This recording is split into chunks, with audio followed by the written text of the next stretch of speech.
So mga idol, ngayong araw ang trabaho natin ay ang pag-ayos ng wiper. Actually hindi po ang wiper motor ang sira nito, hindi yung kanyang mechanism. Kasi po hindi siya makagalaw. So matigas pa gagalawin yung mga mechanism niya. Yung ginawa namin ay binaklas ko yung mga cover dito. And then pinasubok natin, ayan, hindi pa na siya nakabalik sa normal niya na position. No? Ang gagawin natin ngayon, tanggalin natin tong lahat, yung pati yung wiper motor kasi kasama po dito eh. Meron pong allen to sa likod to. Pero ang tanggalin natin dito, pas madali tayo. Ito pong number 10 na tools yung gagamitin natin. So sa tingin ko, dalawang pan lang to, tornilyo ang nakabit dito. And then patanggalan natin yung pan dito, yung wiper motor at saka yung mechanism. So tanggalin na natin, dalawang tornilyo lang to mga dol.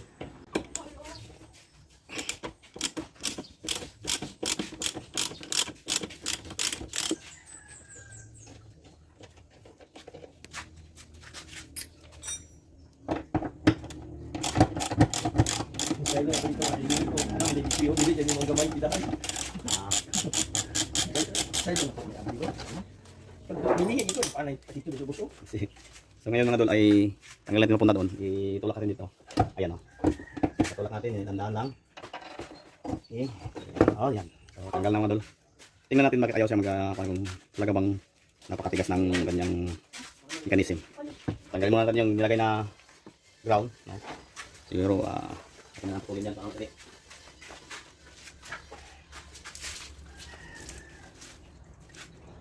Okay, yan.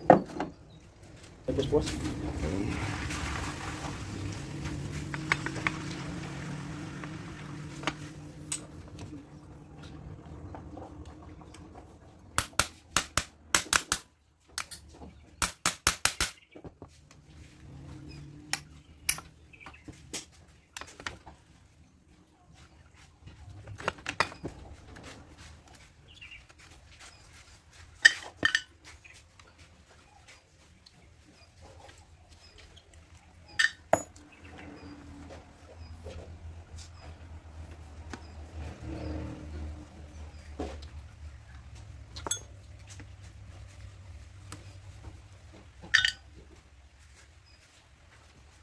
So mga dol, ito na po yung mga problema niya, no. So dito sa kanyang motor, okay din siya. Oh. So ngayon ang problema mga dol dito pala, oh. So yan, oh. May problema po dito sa kanyang bushing sa loob. Siguro sa sobrang tagal na dry na yung oil ito or yung grasa. So yan tong nangyari. So gawin natin mga dol ngayon ay, so ito mga dol, ang nangyari pala dito, ito po yung matigas, no, na bahagi. Ayan, oh. So napakatigas na yan. So pag dito ka sa kabila, napaka-smooth yan. Yan siya mga dol. So ngayon ang gawin natin dito ay mag-oil lang tayo. Lagyan natin siya ng oil sa loob or langis para mag-smooth siya, balik ng smooth. Okay, pati nyo ng ito mga dol, magtanggal tayo dito mga dol, ha. Ayan, okay. Ayan, tanggal na. So ayan, tigas talaga dol, oh. So gawin natin ngayon ay atin lang tong lagyan ng langis.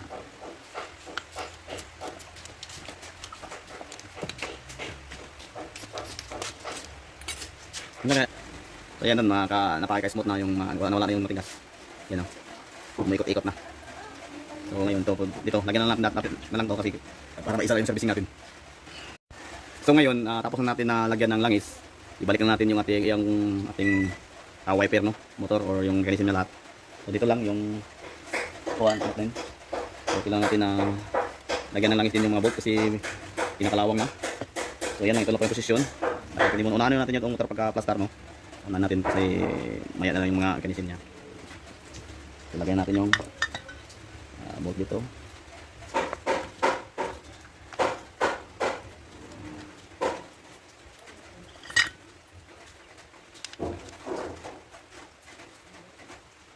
Yan. So isang sabot.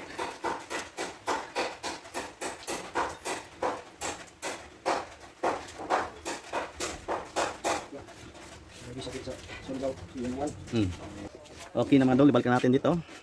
So kukuha tayo ng pliers or long nose o ano ba yan, basta importante maka-clip dito.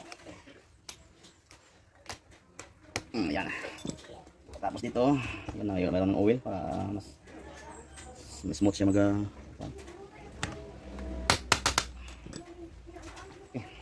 Ayan, okay na. Posisyon niya, ayan ang posisyon niya. Tayo natin balik doon sa ano to, laro. So ayan mga dolo, umikot na yung ating trabaho. So kanina wala talaga, ikaw lang talaga.